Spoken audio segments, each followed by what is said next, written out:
Halo sahabat semuanya, selamat datang kembali di Satu Tingkat, tempat kita membedah dunia dari sudut pandang yang nggak biasa.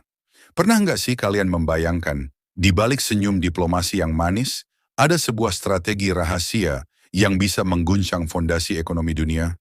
China, dengan caranya yang unik dan penuh kejutan, sedang menggencarkan serangan besar-besaran terhadap dolar Amerika pada saat yang paling genting bagi Amerika. Di video kali ini, kita bakal kupas tuntas kenapa sih China ambil langkah nekat ini dan apa artinya bagi masa depan ekonomi global. Bayangkan situasi di mana geopolitik mendidih, Donald Trump dengan gaya khasnya lagi mengomel, dan pasar-pasar internasional mulai menunjukkan tanda-tanda keretakan. Semua itu terjadi bersamaan dengan adanya penurunan drastis kepemilikan China atas obligasi pemerintah Amerika. Fenomena yang nggak hanya menggemparkan, tapi juga membuka tabir baru mengenai upaya China untuk mengurangi ketergantungan pada dolar. Di tengah kekacauan global, China memanfaatkan momen kritis ini untuk meluncurkan senjata andalannya, dedolarisasi.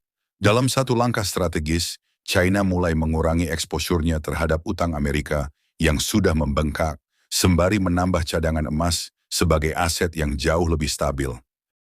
Sebelum kita melangkah lebih jauh, coba bayangkan analogi berikut. Seolah-olah seorang investor besar secara mendadak membuang semua kepemilikannya dalam sekejap, sehingga harga aset yang dipegangnya langsung ambruk. Nah, itulah yang bisa terjadi jika China memutuskan untuk menjual surat utang Amerika secara masif. Bukan hanya soal menjual, tapi ini juga sebuah pernyataan politik yang sangat tajam. Namun, jangan salah, langkah China ini nggak semata-mata karena niat jahat atau balas dendam terhadap kebijakan Trump yang konon berani mengumandangkan ancaman tarif. Ada dimensi geopolitik yang jauh lebih kompleks di balik layar. Di satu sisi, China telah lama menyimpan rasa curiga terhadap dominasi dolar sebagai simbol kekuatan Amerika. Mereka tahu betul selama Amerika masih bisa memanfaatkan kekuatan dolar untuk membekukan aset negara lain, maka semua negara, termasuk sekutu lama seperti Kanada, Eropa, dan Jepang, akan selalu merasa terancam. Bayangkan saja, dunia yang selama ini kita kenal sebagai dolar dominan, tiba-tiba diserang dengan kecepatan kilat. Efek domino pun bisa terjadi, di mana dolar yang selama ini dianggap aman, tiba-tiba dipertanyakan keandalannya. Sementara itu, kebijakan domestik Amerika yang tengah berada di ambang kehancuran, mulai dari meningkatnya pengangguran, penurunan ekonomi, hingga ketidakpastian politik yang menggelayut akibat kepemimpinan Trump, menjadikan momen ini sebagai titik balik. Amerika sekarang harus berhadapan dengan bom utang yang semakin membengkak. Bayangkan, pada tahun 2025 saja, Departemen Keuangan harus menanggulangi lebih dari 10 triliun dolar untuk membiayai tagihan pemerintah. Dengan situasi seperti ini, apakah Amerika masih mampu menjaga kestabilan dolar sebagai mata uang cadangan dunia? Di sisi lain, ada dinamika baru yang turut mengganggu keseimbangan ekonomi global. Ketika obligasi pemerintah Amerika mulai kehilangan daya tarik, banyak negara yang beralih ke alternatif lain. Dan alternatif yang satu ini tidak lain adalah emas. Dalam beberapa bulan terakhir, emas justru mencetak rekor kenaikan harga yang mengesankan, bahkan melebihi performa pasar saham selama 1 tahun penuh. China, misalnya, di kuartal terakhir tahun 2024 saja, menambahkan lebih dari 15 ton emas ke dalam cadangannya. Hal ini menunjukkan dengan jelas bahwa emas kini dilihat bukan hanya sebagai aset aman, tetapi juga sebagai alat strategis untuk menggantikan peran dolar. Mari kita ulas lebih mendalam. Pertanyaan kunci yang sering muncul, mengapa China memilih langkah yang tampak kontradiktif ini? Jika dilihat secara logis, dengan mengurangi kepemilikan obligasi Amerika, China sebenarnya sedang mengeluarkan dolar dari peredaran yang selama ini mereka andalkan. Namun di balik tindakan tersebut tersimpan niat untuk menghancurkan dasar dari sistem keuangan global yang selama ini dipimpin oleh Amerika. Dengan menjual utang Amerika secara massal, China tak hanya mengurangi eksposur risikonya, tetapi juga mengirimkan sinyal keras kepada dunia. Kami nggak lagi mau terikat pada sistem yang bisa dengan mudah membekukan aset kami kapan saja. Lantas, apa dampak nyata dari serangan ini terhadap dolar? Sederhananya, jika investor global mulai kehilangan kepercayaan pada dolar sebagai aset aman, maka efeknya akan dirasakan secara luas. Kenaikan suku bunga sebagai kompensasi bagi risiko yang lebih tinggi, atau bahkan potensi inflasi yang tak terkendali, bisa jadi konsekuensi langsung dari langkah ini.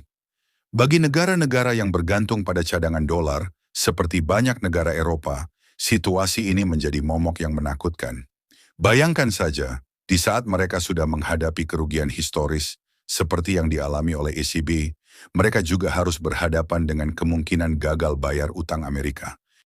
Selain itu, strategi dedolarisasi yang digerakkan oleh China bukanlah sesuatu yang instan. Di balik pergerakan besar ini terdapat rencana jangka panjang yang sangat matang. Negara-negara seperti Belgia, Luxembourg, dan bahkan Kepulauan Cayman mulai meningkatkan kepemilikan aset Amerika mereka.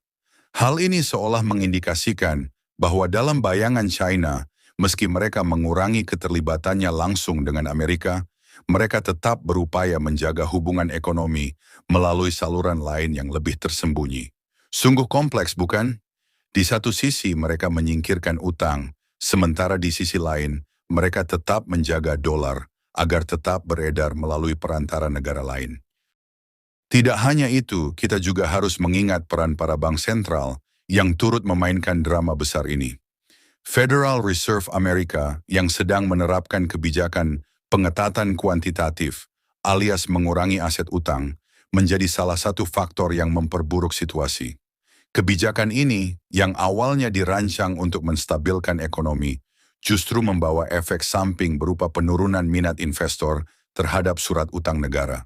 Di tengah kekacauan ini, China melihat peluang emas, pun intended, untuk mengkonsolidasikan kekuatan mereka dengan meningkatkan cadangan emas dan mendiversifikasi portofolionya. Sementara itu, negara-negara lain yang juga merasa terancam, mulai mempertimbangkan langkah serupa untuk mengurangi ketergantungan pada dolar. Pada titik ini, akankah langkah-langkah ini benar-benar mengguncang sistem keuangan global? Apakah dolar yang selama ini dianggap sebagai urat nadi perekonomian dunia bisa digantikan oleh aset lain seperti emas? Atau mungkinkah ada intervensi dramatis dari pihak-pihak lain, seperti sekutu-sekutu Amerika yang selama ini menaruh kepercayaan pada dolar? Semua ini tentu saja membuka perdebatan panas di meja bundar geopolitik. Bahkan, dengan Donald Trump yang masih punya gaya khas dalam memanfaatkan situasi, tak heran jika dunia ekonomi kini berada di ambang pertarungan epik antara kekuatan lama dan kekuatan baru. Situasi ini bisa dibilang seperti sebuah pertandingan tinju antara si Raja Dolar dan si pendobrak dari timur. Di satu sisi, Amerika berusaha keras mempertahankan dominasi dolar meski harus mengandalkan kebijakan yang kadang terkesan kontradiktif. Di sisi lain, China dengan cerdik memanfaatkan setiap celah untuk menanam benih-benih perubahan dalam sistem moneter global. Apakah ini pertanda akhir dari era dolar? Atau mungkinkah kita justru menyaksikan metamorfosis sistem keuangan dunia menuju era baru yang lebih multipolar? Jangan lupa, ini semua masih berada dalam ranah spekulasi dan strategi politik. Meski data menunjukkan tren penurunan kepemilikan obligasi Amerika oleh China, namun realitas di lapangan masih penuh dengan ketidakpastian.